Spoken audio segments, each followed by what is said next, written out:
한 나라가 정상적으로 서서 한 나라가 부흥하고 성장하고 한 나라의 민족이 잘 보호되려면요 전쟁이 없어야 돼요. 근데 이 전쟁은 원해서 이루어지는 경우가 아니고 대부분 어떤 일들로 생각지도 아니하게 전쟁이 벌어지게 돼요.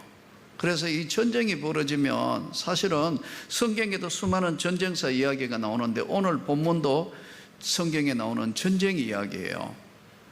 우리나라도 참 우리 민족이 세계 유일의 분단 국가로서 6.25 전쟁 때 수많은 사람 죽고 유엔도 와가 죽고 또 수많은 사람 나라 지키기 위해서 수많은 사람들이 이 땅에 참 고귀한 생명을 바쳐서 나라를 지켰어요. 근데 일반 사람 잘 모르는데 1983년도에요 또 한 번 큰 위기가 왔어요. 혹시 여러분 들어보셨는지 모르지만 아웅산 테러 사건 아시죠?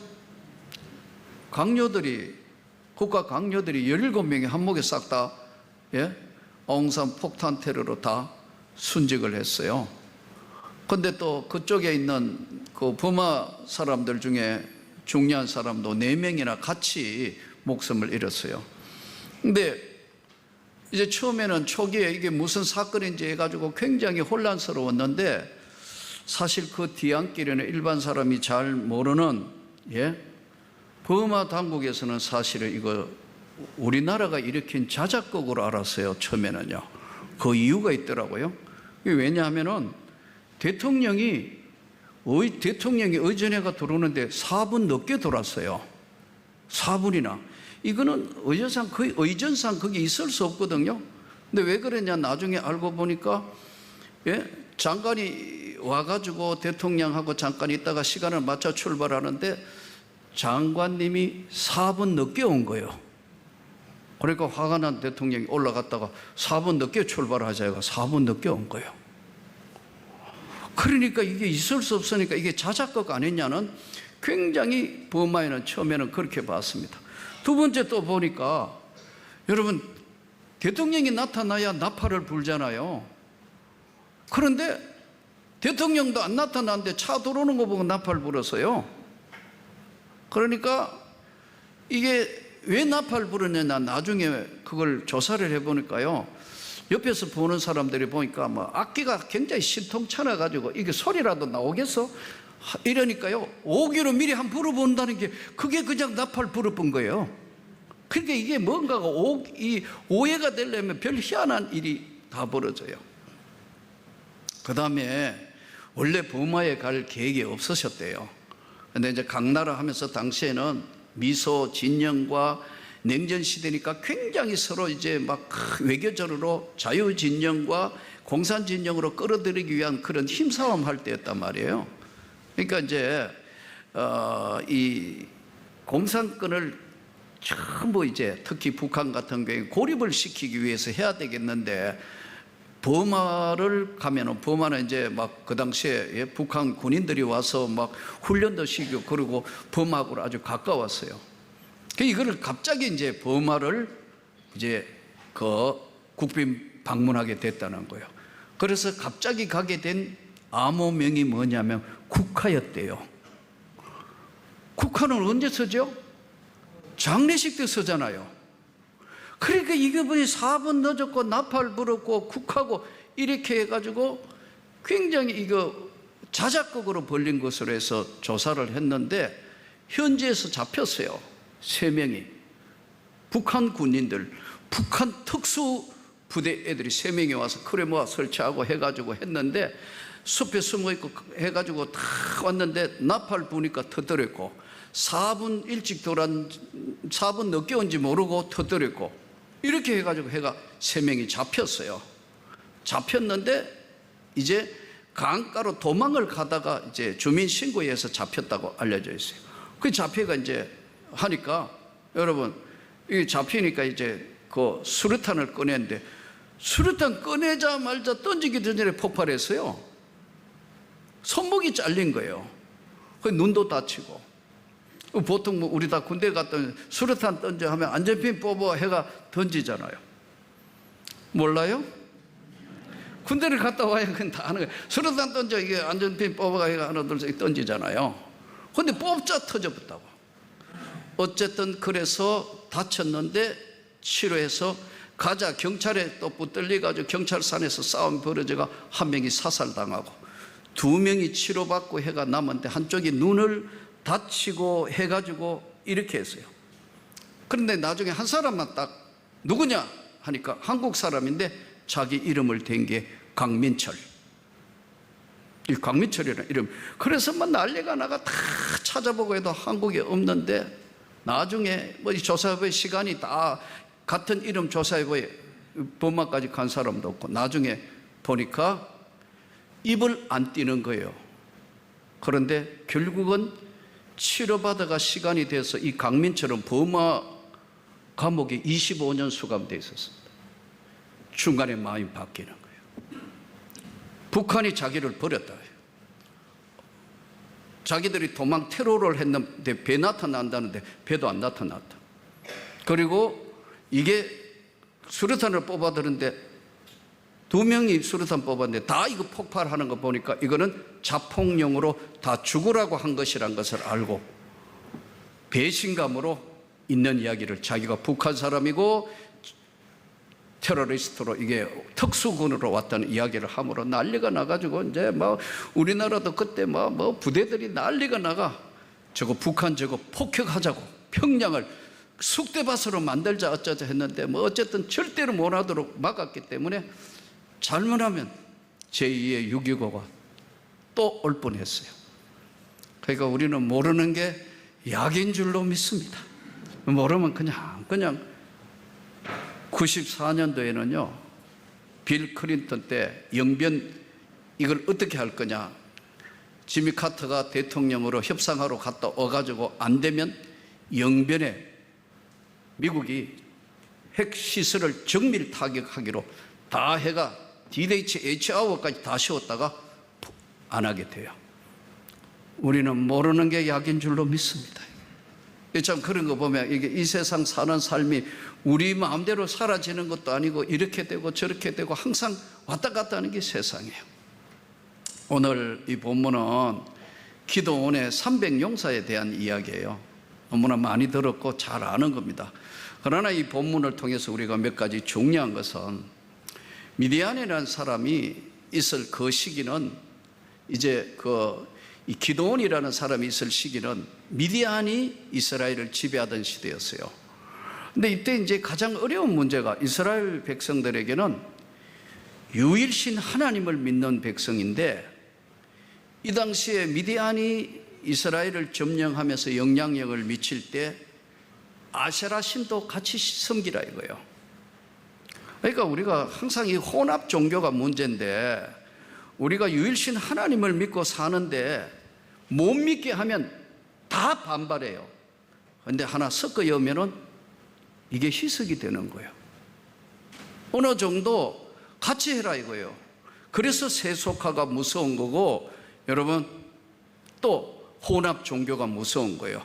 절대 하나님 못 믿게 한다 하면은 다 반발할 건데 하나님도 믿고 이거 같이 아세라도 믿고 해서 민간의 아세라 상을 곳곳에 세워놓은 거예요. 이때 기도원이 너무너무 격분하고 해가지고 도끼를 들고 그냥 아세라 목상 열심히 찍어버렸다. 찍어 없애버린 거예요. 찍어버린 거예요. 그러면 이제 난리가 나가 체포조 오고 뭐 난리가 났을 거 아니에요. 근데 이제 기도원이 이야기를 소리 질러서 오늘 하나님 편에 서 있는 사람 다 나오라 하니까 이스라엘 백성 중에 숨죽여 있던 하나님 백성들이 나온 게 32,000명이 나왔어요. 이 32,000명이 나오니까 와 우리가 한번 이제 미디안으로부터 전쟁해가 한번 독립을 하자 이렇게 된 거예요.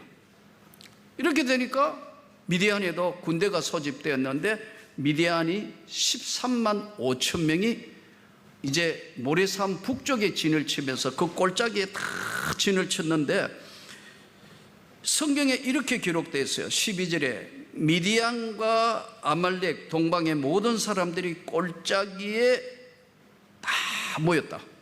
이때 낙타의 수가 해변에 모래같이 많았다 그랬어요.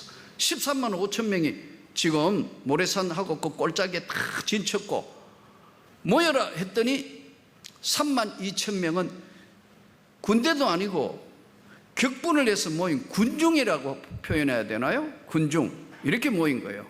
그래서 3만 2천 명하고 지금 13만 5천 명이 전쟁을 해야 되는 상황이 벌어진 거예요.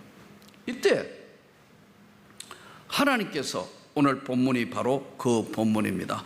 여룻바알이라는 기드온과 그를 따르는 모든 백성이 일찍 일어나 하루 샘 곁에 진을 쳤고 미디안의 진영은 그들 북쪽이요 모래산 앞 골짜기에 있었더라. 진을 쳐가 전쟁을 하기 위해서 진을 형성했습니다. 근데 하나님께서 기드온에게 뭐라고 말씀하셨냐면 너를 따르는 백성이 너무 많다. 이거 여러분 13만 5천하고 3만 2천 명이면 숫자적으로 약 4대 1이잖아요. 4대 1로 싸워야 되면 이게 말이 안 되는데 3만 2천 명도 많다는 거예요. 그러면서 너무 많은즉 내가 그들의 손에 미대한 사람을 넘겨주지 아니하리니 이는 이스라엘이 나를 거스러 스스로 자랑하기를 내 손이 나를 구원하였다 할까 함이니라. 만일에 3만 2천 명하고 13만 5천 명이 전쟁을 내가 이기면 우리가 작전을 잘 짰고 뭐 단결해가 이렇게 하고 이겼다고 우리가 스스로 이겼기 때문에 우리가 스스로 구원을 받은 거다 이야기할 것 같아서 하나님께서 기드온에게 뭐라고 하냐면 이제 너는 백성의 귀에 외쳐 이르기를 누구든지 두려워 떠는 자는 길라산을 떠나 돌아가라 해라. 여러분 전쟁 벌어졌는데 안 두려운 사람 있겠어요? 죽고 죽이는 거 하는데 다리가 덜덜 떨리고 할 텐데 두려워 떠는 자는 돌아가라. 그러니까 몇 명이 돌아갔느냐 성경에 2만 2천 명이 돌아갔어요. 10,000명은 차마 그래도 돌아가기도 곤란하고 저거 하고 2만 2천 명은 돌아가라 하자 말자 싹 다 돌아가 버렸다. 10,000명이 남았어요. 10,000명. 그러면 4대 1에서 13만 5천 명이면 10,000명이면 몇 대 1로 바뀐 거예요? 몇 대 1로 바뀐 거예요? 13.5대 1로 바뀌었어요. 한 명하고 13명이 싸워야 되는 거예요. 아주 시키하게만. 그것도 백성인데 군인도 아니고. 그런데 또 하나님께서 어떻게 하느냐 하면 또 희한한 방법을 또 사용해요. 하나님께서 이제 누구를 가리켜 내게 이르 이 사람 너와 함께 가지 말 것이라 하면 그는 가지 말 것이요 하신지라. 뭘 하나님이 요구하느냐면 10,000명도 많다 이거예요. 그래서 진짜 하나님의 백성이 누구인가를 구별하기 위해서 10,000명을 물가로 내려오는 거예요.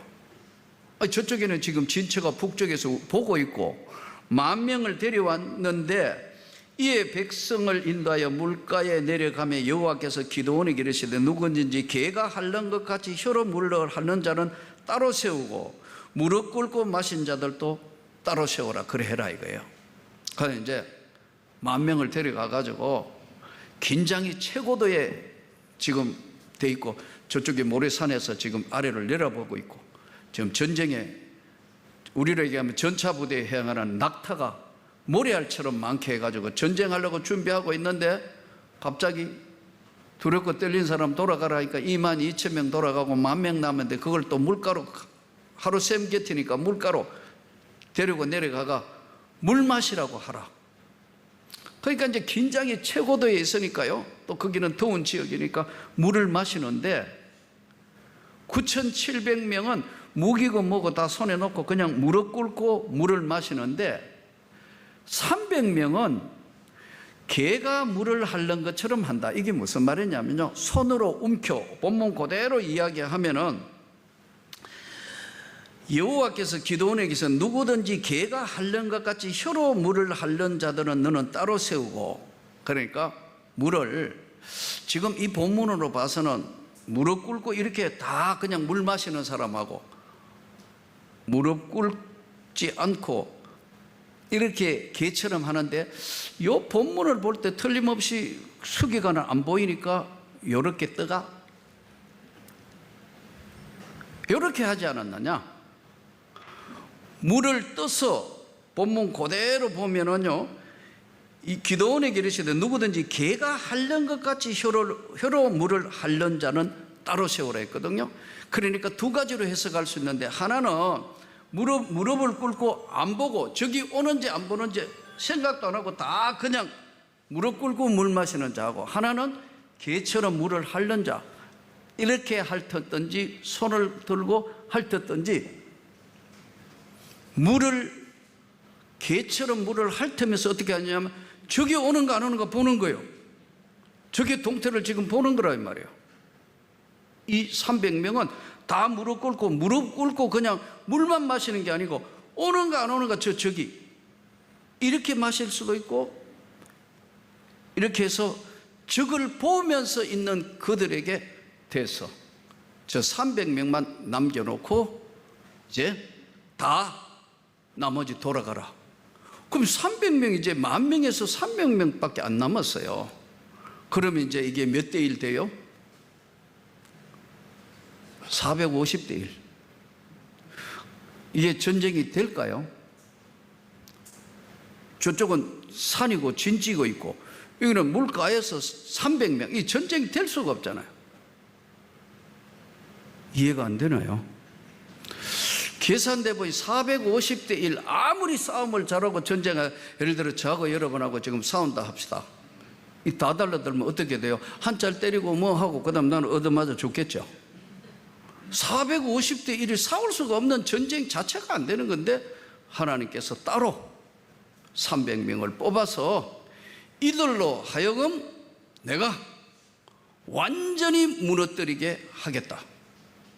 그런데 13절에 넘어가면 이제 꿈을 꾸는 이야기가 나오는데, 친구 하나가 이제 어떤 한 사람이 친구에게 꿈 이야기가 나오는데, 보리떡 한 덩어리가 미디안 진영으로 굴러가서 장막을 쓰러뜨렸다, 이렇게 꿈 이야기를 하자 기드온이 하나님이 주신 비전이 맞다, 그러면서 하나님 말씀대로 300명을 데리고 전쟁을 하는데요, 전쟁에 기상천외한 전쟁을 하는 거예요. 성경에 보면 어떻게 하느냐 하면은, 이 전쟁을 살상 무기가 아니고 나팔, 빈 항아리, 횃불, 이거는 전쟁 무기가 아니잖아요. 칼도 창도 화살도 아니고 빈 항아리 이렇게 해가지고, 뭐 우리 담난 항아리 아시잖아요. 항아리, 횃불, 나팔. 그런데 빈 항아리, 나팔, 횃불 이 작전을 벌리는데, 밤에 기드온의 칼이다 하고 나팔을 불고 이게 빈 항아리 두드리고 횃불을 드니까 이 미디안 군인들이 적이 쳐들어온 줄 알고 자기들끼리 싸워서 다 전멸해버려. 자기들끼리 죽고 죽이고 해가 다 전멸하는 작전을, 인간이 생각할 수 없는 하나님의 방법으로 이 기드온의 300용사를 하나님께서 사용하신 내용을 보면서 오늘 우리에게 주시는 가장 중요한 게요, 영적 싸움은요 숫자가 문제가 아니라는 거예요. 우리가 이 세상을 사는 거는, 믿음으로 사는 우리가 어떤 중요한 문제에 와서는, 지금 이 코로나도 그렇지만 어떤 문제에도 영적인 싸움에는 숫자가 문제가 되는 게 아니라는 거예요. 하나님 앞에 얼마나 붙들려 있느냐 하는 거예요. 아멘. 영적인 것은 지금 숫자가 문제가 아니라는 거예요. 기드온이 이 일을 벌리기까지요, 기드온이 처음에는 확신이 없습니다. 그래서 이제 6장으로 넘어가고 앞으로 좀 넘어가 보면 기드온이 하나님 앞에 소명을 받을 때 이렇게 이야기합니다. 하나님이 우리와 함께 한다는 표징을 좀 보여주세요. 그래서 하나님, 이렇게 하면 하나님이 함께 하신다는 걸 내가 믿겠습니다 해서 제일 첫 번째 뭐 해요? 이제 가가지고요 양털을 가져옵니다. 양털을 물동에 있는데 위에 올리고 다 양털을 해놔놓고요, 하나님 제가 한번 시험을 해보겠는데요, 양털이요, 예? 밤에 탁 시간이 지나면 양털이 지금 촉촉하게 젖어 있고 사방은 바짝 말라 있으면요, 하나님이 나와 우리와 함께 한다고 내가 믿겠습니다. 그러니까 그 다음날 이튿날 아침에 보니까요, 예? 사방은 바짝 말라 있는데 양털이 촉촉하게 젖어 있는 거예요. 그러면 첫 번째 기도에 하나님이 분명히 사인을 보내고 응답을 주신 거죠? 주신 거죠? 그런데 자신이 없는 거예요. 그래서 이렇게 이야기합니다. 하나님, 한 번만 더 해볼게요. 왜냐하면 기도원의 생각에 사방 바짝 말라 있는데 양털만 젖어 있는 거는 누가 밤에 와가 물 뿌리고 이렇게 하면 충분히 그렇게 될 수 있다는 생각이었던 것 같아요. 그러니까 가만히 생각해 보니까 하나님의 표적이 나타나야 되는데 이거 자신이 없으니까요, 두 번째 다시 구합니다. 하나님 다시 구할게요. 어떻게 해요? 사방이 다 비가 온 듯이 촉촉하게 젖어 있고 양털만 반대로 바짝 말라 있으며 누가 와가 하늘로부터 비를 내리듯이 해가 하지 않는 이상은 양털만 어떻게 할 수가 없잖아요. 그래서 이렇게 해주시면 하나님 함께 하실지 믿겠습니다. 근데 하나님이 역시 응답을 해주세요. 밖은 다 비가 왔는데 양털만 바짝 말라 있어요. 우리가요, 믿음이 아무리 좋아도 여러분 현실을 이기기는 쉽지 않습니다. 우리가 아무리 믿음이 좋고 은혜를 받았고 뭐 한다 하더라도 현실과 믿음은 항상 괴리가 있어요. 그런데 현실을 뛰어넘는 믿음은 어디에 종착이 되어야 하냐면 주님 앞에 종착이 돼야 되는 거예요. 그래서 성경에 보면 네 믿음을 주께 맡기라 그랬어요. 내가 가지고 있으면 그 믿음은 내한테서 왔다 갔다 하는 거예요. 사랑하는 성도 여러분, 이 세상을 이기는 것은 믿음인데 현실을 이기는 것이 믿음이고 믿음이 현실을 이기는 건데 이 믿음을 내가 가지고 있다고 착각하면 안 돼요. 믿음은 하나님의 은혜예요. 그래서 이 지금 기도원에게 하나님이 이 엄청난 일을 벌리면서도요 계속해서 여호와 하나님이 내가 한다는 것을 그들에게 사인을 보내면서 미디안을 점령하게 해요. 어려운 시대입니다, 여러분. 예? 세상도 참 어렵고 나라도 어떻게 될지도 앞날도 정말 불투명하고 지금 코로나로 인하여 모든 현실적으로 사업하는 분이나 장사하는 분이나 모든 분들이 다 어려운 시대에 살아요. 그러나 다시 말씀드립니다. 믿음 잃지 않기를 바랍니다. 주님을 바라보시기를 바랍니다. 하나님의 놀라운 은혜의 세계에 내가 붙들려 있는가 없는가 그걸 확인해야지 나에게 있는 것인가 없는 것이라 확인하라는 게 아니에요. 은혜는 하나님 쪽에서 주시는 거예요. 저는 사랑하는 성도 여러분을 하나님이 지켜주실 걸 믿습니다. 우리 교회도 지켜주실 걸 믿습니다. 한국 교회도 지켜주실 걸 믿습니다. 이 나라 이 민족도 하나님이 지켜주실 것을 믿습니다. 그러기 위해서는 뭘 해야 되느냐면요, 기도해야 됩니다. 믿고 기도해야 돼요. 또 받은 줄로 믿으라 했어요. 하나님 앞에 오늘 이 어려운 시대에 이제 정부가 코로나 4단계로 인해서 한치 앞을 못 보는 이런 상황이 왔지만 하나님 앞에 오늘 간절히 기도해서 이 나라도 하나님이 지켜주셔야 하고 한국 교회도 지켜주셔야 하고 우리 교회도 하나님이 지켜주셔야 하고 여러분의 가정도 하나님이 지켜주셔야 되고 건강도 하나님이 여러분을 지켜주셔야 하고 우리 자녀들도 하나님이 지켜주셔야 되는데 하나님, 내가 하나님 톡 바라보고 어떠한 현실이나 어떠한 것들도 내가 믿음으로 이길 수 있도록 은혜를 부어 주시옵소서. 치료하여 주시옵소서. 능력을 부여하여 주시옵소서. 해결하여 주시옵소서. 그런 간절한 기도와 믿음이 여러분에게 충만하기를 주 예수 이름으로 축복합니다.